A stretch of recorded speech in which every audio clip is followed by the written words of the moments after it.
Hello. My name is Cindy. Thank you so much for coming to this channel. This is my morning car chat, and I'm a teacher, so I talk about teacher stuff and life stuff, and thank you for coming. And the sun is really shining, and here we go. So this exit is closed due to, looks like, some construction. Oh, they're rebuilding the road. So welcome. My name is Cindy. I live in New Hampshire, and I have a morning car chat, and I have the camera facing the scenery so you can see what it's like in New Hampshire right now. It's kind of brown. The leaves are pretty much falling off the trees. It is 48 degrees, so it is fall, and a lot of the trees look kind of bald. The sun is shining, the sky is blue, and it's a little chilly. I have on this sweater coat thing. I don't know, I don't have to stand out in the morning. My duty day is Friday, so on Friday I'll probably wear a warmer coat because I have to stand out. We have like morning duty where we watch the parade of kids being dropped off from school. It's so cute. I love it. So I'm headed to school. I'm a teacher, and I teach math. I teach algebra first period, and then I teach geometry a little later in the day. And I'm also subbing for the English teacher for a class, and I have a couple tutoring students today. Plus, I fit in a half hour to talk to my grandson, and I help him with his reading. He is, I think he's third grade maybe, and he's reading. So I just listen to him as he reads, and we do a Zoom call for about 30 minutes, and it's been great. We do it a few times a week, and it's just a good way for him to practice his reading. And oh, that's really sad. A deer on the side of the road, completely annihilated. This is that time of year. Lots of roadkill, as they say. So I'm on my way to school, and I just wanted to say hello to my viewers. Thank you so much, all of you who are supporting my channel and coming back to see what I'm chatting about today. And we've chatted about all different types of things. And thank you for the thumbs up. Good morning. Thank you for coming. I appreciate it. Jason, thank you so much for coming. I hope you have a great day. It is 7:25 in New Hampshire. And let's see, I'm on my way to school, and I did want to chat a little bit about a friend that I had come to visit yesterday at the school. She's a friend that I met in New Hampshire. Thank you for the thumbs up. Thank you so much for those of you who are stopping by, maybe just scrolling through. Give me a couple minutes, would ya? I need some watch time. Give me a couple minutes. I'm going to talk about my friend that I met in New Hampshire, and she grew up in Vietnam during communism. And she told her story yesterday. It was quite amazing.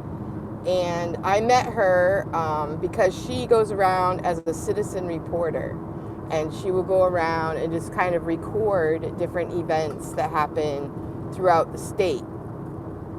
And she will also kind of point out things that we might be doing that we might want to reconsider because they are not freedom type of activities.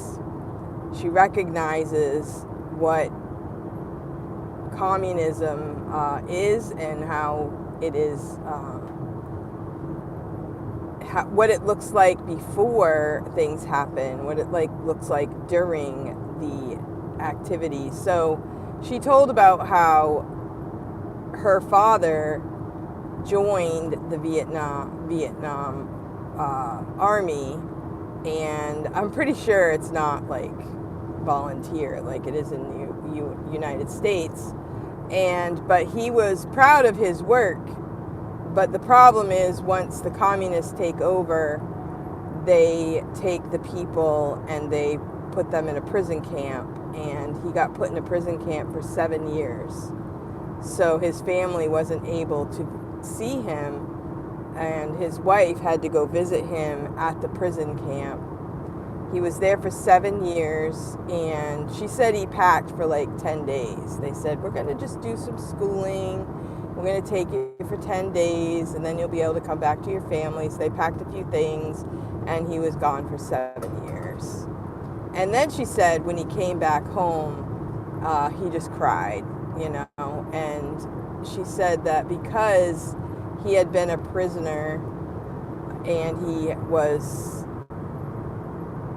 I'm not sure how it all works, but he was on the wrong side of communism in their opinion.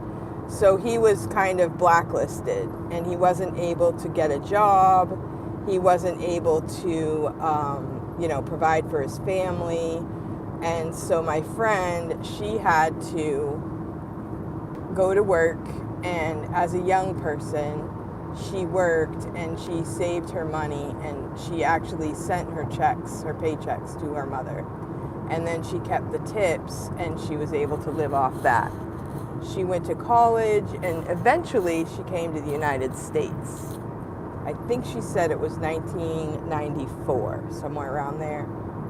And she came to the United States, and she worked, and she was able to make a life for herself in America. And so life in Vietnam was very difficult, and she shares about it, and she didn't hold anything back. She spoke to the 9th through 12th graders, and it was quite inspiring. A person who, never gave up. She kept going. She shared many times that her life was spared. God protected her, and she was able to be with us yesterday. So I met her because she's a very caring person. She would go around and she would do video, different types of things, meetings that I went to. We actually went to a activist class together. And activism, sort of, you might think of it as a negative thing, but activism can be positive things, like, taking care of animals. Like, what rule could we make to protect animals? Like, it doesn't have to be, citizens against each other. It can be just, hey, this is something I think we could do to help everyone. And you're just a leader, and you put a program together and you make it happen. I just remembered I did interview her way back on my channel here. I'll have to dig that up and re-show it. But she didn't really share anything about her life before America in that video. She just kind of talked about activism, because we went to an activism class together, and we just sat and we learned, what do we want to do, how do we want to do it, different ways we can work together with members of the community, ways to speak in front of people, how to speak in front of the school board, how to go to different board meetings and just, give your opinion and stuff like that, how to be outspoken when it matters. And so we did that. And then after that, I ran for school board, and also I'm a state representative in New Hampshire. And in New Hampshire, we have 400 state representatives. So it's very much a group of citizens coming together in the legislature. It's the biggest legislature in the country. And it's basically volunteer, because we get $100 per year for the job. And some people put in a lot more time than I do. I am a teacher, so I go to school, and then I take the days off when I go to the State House for the meetings that I need to go to. So, so my friend her name is Chow, and she is on my channel here way back, and I did interview her during the days that we went on to our activism class. And we also did, meetups with friends, and talked about survival skills and things that you do to, what if your food is gone? What do you do? What do you do next? And how to kind of, a few survival skills that we've kind of lost in this country because we have everything at our fingertips. So thank you for coming. I appreciate all the people that are here. Thank you for watching the video, and thumbs up. So I do believe that teaching is an honorable vocation, although it is, it's a missionary endeavor because teacher salary doesn't get you really far in everyday life. So you have to be creative on your living situation to be able to afford this type of work. So I teach math at school, and then I also have a few tutoring students. And I do this because it's where I'm at right now in life. I can do it. I have the ability to do it, and I've spent 25 years to 30 years just taking care of my family, staying home. I didn't have an income at all, and so this is a time where I can kind of do some things that I feel good about, and I don't know, I just feel like I'm following the Lord as to where He wants me to go. He has me at a Christian school right now. This is my 5th year, and it's 40 minutes from my house, so I have to do a little bit of a... But I started this car chat because the ride is so gorgeous. I wanted to share it with those my viewers, and a lot of my viewers are teacher friends, and we share teacher stories and different things that we go through as teachers. And also I share sometimes life skills. One of my most viewed videos is putting fur on a coat. So I got fur from Amazon, and you just kind of sew the buttons on, and it has little loops that you can loop the fur onto the hood of your coat. And it just is like it's a game changer, because no longer do you need to worry about those coats that have fur on them and you wash it and it all mats up and it looks stupid. So I actually had fur on that coat, and I cut it off. I cut the fur off from the coat because it was a down coat. I didn't want to get rid of the coat, but I thought it looked stupid all matted up like that. So I cut the whole fur off the top of the hood, and then I got this fur from Amazon for like $20, and you just sew buttons all around the hood, and then you can connect the fur by the loops. And I ended up figuring out that a crochet hook works better than my fingers to attach the hood. So you can go check that video out if you're interested. And I love it. I mean, the fur just stays nice. You just take it off when you want to wash the coat. And my coat is a light color, so it does get kind of dirty kind of fast. You could put it on a coat like that, or you could, just add it to any coat. It doesn't have to be a coat that once had fur. It could be on any coat. Sorry for the obstruction with the visor, but the sun is very bright, which is a good thing, but it makes driving difficult. So I'm having the visor kind of block the sun a little bit so that I can see the road. And yeah. So let me know in the comments, how are you? Thank you for the thumbs up. Thank you for watching. Give me a few minutes. I'm just a teacher trying to grow my YouTube channel.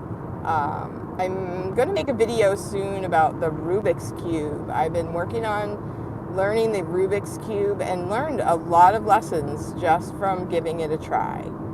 And I have some lessons learned from the Rubik's Cube. It's kind of interesting how when you learn something new, you can kind of apply it to life lessons.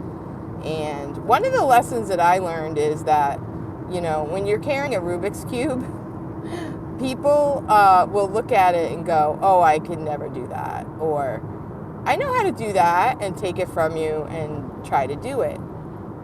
Some people tell you a story. I know so-and-so that knows how to do that in 20 seconds, And we don't always understand how people have figured out the code. But one thing is for sure, you never will figure it out if you never pick it up and try. Right? Same as anything else. So those who know the Rubik's Cube, they gave it a try. They, said, hey, I'm interested in trying this. And they did it. And it seems like once you figure out the code, you can do it, no matter how mixed up the cube is. And I'm talking about the 3x3. I know there's other Rubik's Cubes as well. So I'm trying to crack the code myself. Maybe I'm being too analytical, because one of my students said you have to memorize these algorithms. You do this one twice, and at the end you do this one. It's like 8 steps. And I'm like, how do you remember all those steps? I guess you have to keep doing it over and over and over. So he recommended a video, and I did watch a few different videos, and I think different people have different ways of doing it. But yeah, so I want to be one of those that actually figures it out. I found out that some people say it's really easy. People say, oh my goodness, the Rubik's Cube, that's so easy. And how did they get to that point? Well, they had to pick it up. They had to give it a try. And they got to the point where it's easy. And teaching math, I have this quote up on the board. It says, everything is hard until it becomes easy, which applies to the Rubik's Cube. And how many times do you have to do the Rubik's Cube before you finally figure out that it's easy? It's got to be a lot. And I don't think people tell the whole story, because I think you do have to do some work to get to the point where you think it's easy. So it's just the same as in like math class.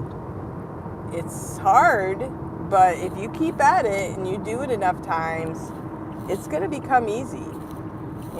It will. It's just, math is absolute. Like, it is what it is. Like, 3 plus 7 is always 10. 4 plus 6 is always 10. 5 plus 5 is always 10. So if you keep working with the numbers and you see the patterns, it will become easy, just like the Rubik's Cube. Another thing I learned about the Rubik's Cube is, some people look at it and they go, oh my goodness, I just don't even want to start this. This is a problem I cannot solve. And some people look at it and say, this is a problem and I am going to solve it. It's how you look at it. What is now, up to this point, I've always said it's a problem and I don't care about solving it. I don't want to solve it. It looks too hard. But then I look at these other people and I'm like, how do they do it so fast? In 30 seconds or 40 seconds? Or even if it was a minute or 2 minutes. That's still rather quick, because I haven't done it yet. So up to this point, I've said that this is a problem I do not care about solving. And now I'm looking at it saying, this is a problem I want to solve. So wanting to solve the problem makes it a challenge, and it also makes it something that you want to do. So those are a few of my lessons from the Rubik's Cube. It is a thing. It is very popular, and Lots of kids know how to do it. Kids younger than me know how to do it. They don't even know all the things I know. They don't know all the math skills I know, but they know how to solve a Rubik's Cube. So I want to be in the Rubik's Cube Solvers Club. How about you? Let me know in the comments. Do you know how to do a Rubik's Cube or not? And I am headed there. I've been watching a few videos, and I was just thinking maybe I just need to do the algorithm approach. Maybe that's what I really need to do.